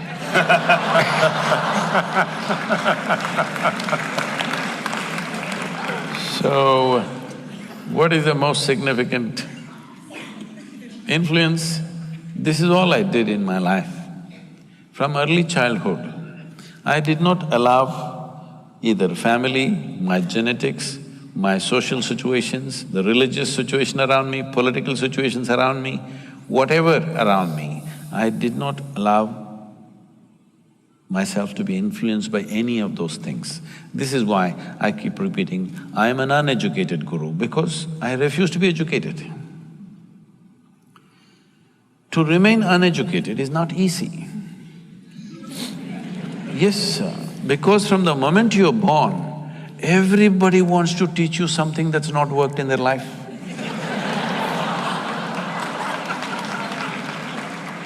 It's a compulsive need in adults the moment they see.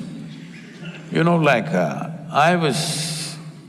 when my daughter was 3.5 months old, I would drive alone with her all across India, with my one hand on her, my right leg heavy. This is the time when I'm building Isha Foundation, I'm driving across the country. Every day I'm with a new family. Then I noticed everybody is desperate to teach something to her. I said, please, nobody teaches her anything. No ABC, no 1, 2, 3, no Mary had a little lamb. I don't want any of these things. Then people said, Sadhguru, you're not letting anybody teach anything. What will happen to this girl? This girl won't know even how to count her fingers. I said, I don't care if she cannot count her fingers. As long as she knows how to use her fingers, what do I care? She thinks this is 1,000,000, what's my problem? As long as she knows how to use her fingers. So, and I don't care whether Mary had a lamb or not. So, I said, nobody teach her anything. Because nobody is teaching her anything. See, it is by constantly looking down on the child, you know what is this, you know what is that, the child feels smaller and smaller and smaller. Because nobody spoke to her in those terms. She thought everybody is her friends. She's 2.5, 3 years, she thinks all the adults are her friends, she talks to them like they're her friends. By the time she's 18 months, she's fluently speaking 3 languages, very fluently. Because nobody's teaching her anything, she's all ears listening to everything around her. Well, I wouldn't have sent her to school, but my schedules and my travels didn't allow that. So I sent her to a school where there's least amount of schooling. One day she came back from school, she was around 13 years of age and she was a little upset about what happened in the school. Then she comes and tells me, you're teaching everybody so many things, you're not teaching me anything. I said, see, I'm not known to do anything unsolicited. Now that you have come, you sit down, we'll see. I said, see, this is all you need to know. You never look up to anybody. She looked at me like this, what about you, kind of look. I said, especially me, because if you look up to me, you will miss it completely. What will you do? Maybe take my picture and nail it on your wall. That's all you will do. You got to see me the way I am. If you see me the way I am, every moment of my life, it'll be of great significance to you. If you look up to me, you will exaggerate. Never look up to anybody, never look down on anybody. This is all. Is that all? That is all. See, if you look up to something, you will make up things in your mind. If you look down on somebody, you will make up nonsense in your head. If you don't do these two things, you will see everything just the way it is. If you see everything just the way it is, you will effortlessly navigate through life. This is all you have to do. Don't worry about what is significant. This is the most significant aspect of my life. I never looked up to anything, nor looked down on anything in my life. I looked at everything just the way it is. This is all you need to do. Thank you very much. Ladies and gentlemen, Probably Matt is more loud in India than in Australia. It's wonderful to have you here, Matt. Fantastic. thank you, sir. Thank you. It'd be very easy to listen to Sadhguru all evening, but unfortunately we are out of time. So on behalf of us all, thank you for gracing our shores. You're a very special human being. Tell me, what should I tell the Tamil boys? You can tell them from me that I will be back in business with them very shortly. That's what you can tell them. Surfing, about the water, cooking. What about the water? About the water? Yeah, what they should do, the Tamil boys Easy as this. and girls. Spend a little bit of their own money to invest into some trees, and we're all in business, aren't we? Thank you. And Thank you. Good evening, everyone. Thank you. If you don't know this, don't tell anybody. I make the best masala dosa in the world. Well, you can be sure of this, I'll take you up on that. Good evening, ladies and gentlemen. Thank you. Thank you very much.